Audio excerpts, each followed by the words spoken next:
Hey, brother teacher here. This subject is to martial arts practitioners and or instructors and even master instructors that teach and demonstrate martial arts techniques on YouTube. It's not for me. I'm the one who's given the admonishment today. And I say that in a very respectful and humble way. And it's simply this: instructors, practitioners, especially you master instructors.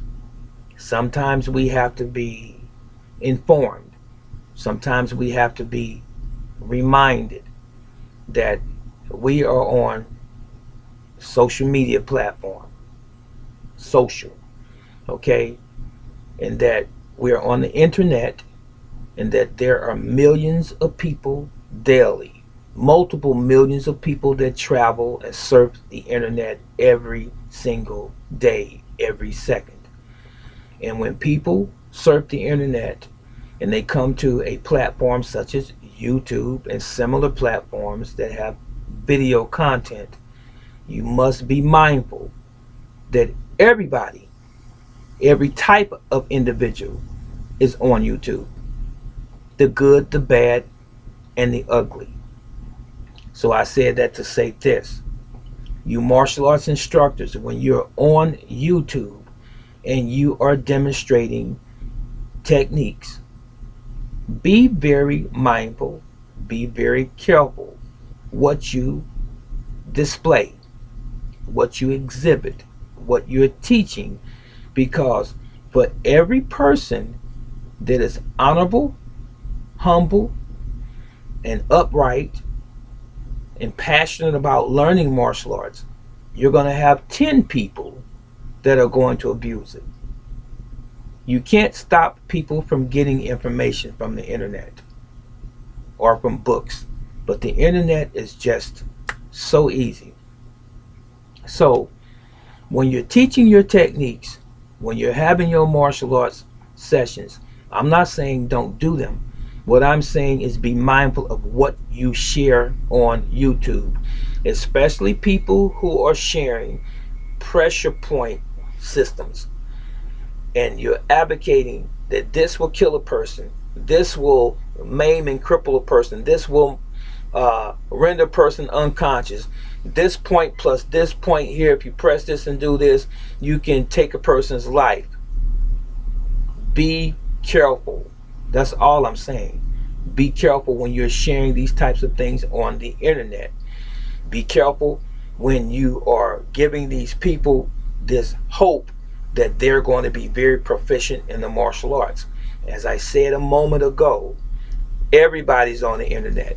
You have the novice, brand spanking new person to martial arts, has never done martial arts ever in their lives, all the way up to the people who have been seasoned in martial arts, who's been doing it for many, many years. So for those people who are just in awe when they see certain styles and systems on the internet, some of them believe like they can take down King Kong, and that's really not the case. So two main reasons that I would say that you should be careful and not show certain sensitive information as far as martial arts techniques down unless you have someone physically in your school or dojo and they've been with you for some years. On the internet, it's not the same. So one reason that you don't want to show certain techniques and demonstrating certain aspects of your art or your craft on the internet is because you're going to have that individual that's going to go out and try to harm somebody. True. You're going to have someone that's going to go out and try to use it on someone. You're going to have someone that's going to try to go out and abuse it because someone made them upset or they want to get vengeance or revenge on someone. They're vindictive. That's one reason. The other reason is sort of similar.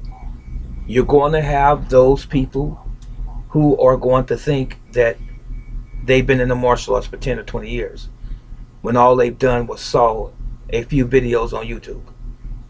And it's going to embolden those individuals to go around telling people that they are seasoned martial artists. They'll go online and buy themselves a black belt and call themselves teacher so and so or master so and so, and they have never had any real formal training under a competent instructor. Not to say that you have to have an instructor for 20, 30 years.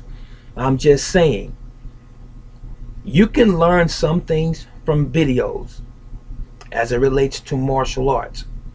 Follow me very carefully now. You can learn some things from videos as it relates to martial arts, some practical things that you can learn and put together martial arts technique wise. Okay? But you must realize you have to have a foundation, or it's important to have a foundation before you start trying to pick all of these techniques off the internet and embody them and say, I got it now. When you really don't. There's nothing like another human being who has gone through the test, who has tried some of these things that you're trying to learn from the internet. I understand fully. I get it. There are sometimes people are in an economical situation and they can't afford some formal classes with an instructor somewhere.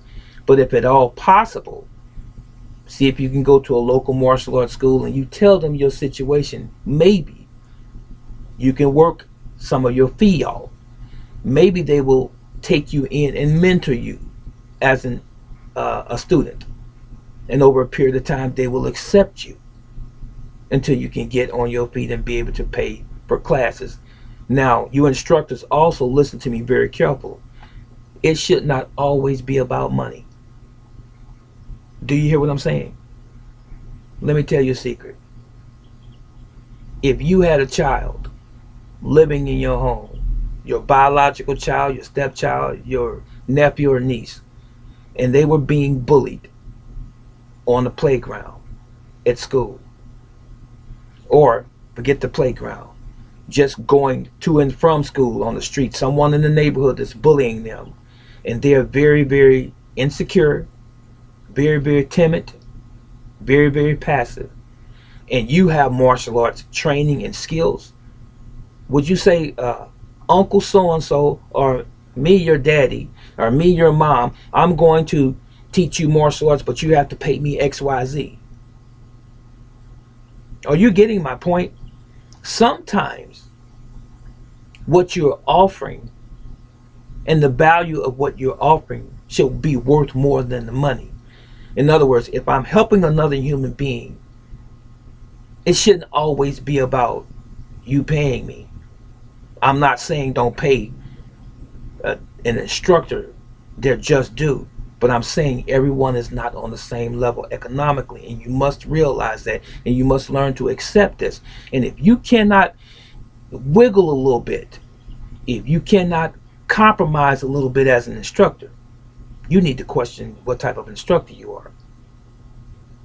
There are people of all income levels, just like there are people of all stations of life in the world. Stop trying to put everybody on the same level. If you have someone coming to your class every month that's paying $150 or $200 a month, and there's someone else who really needs martial arts for real,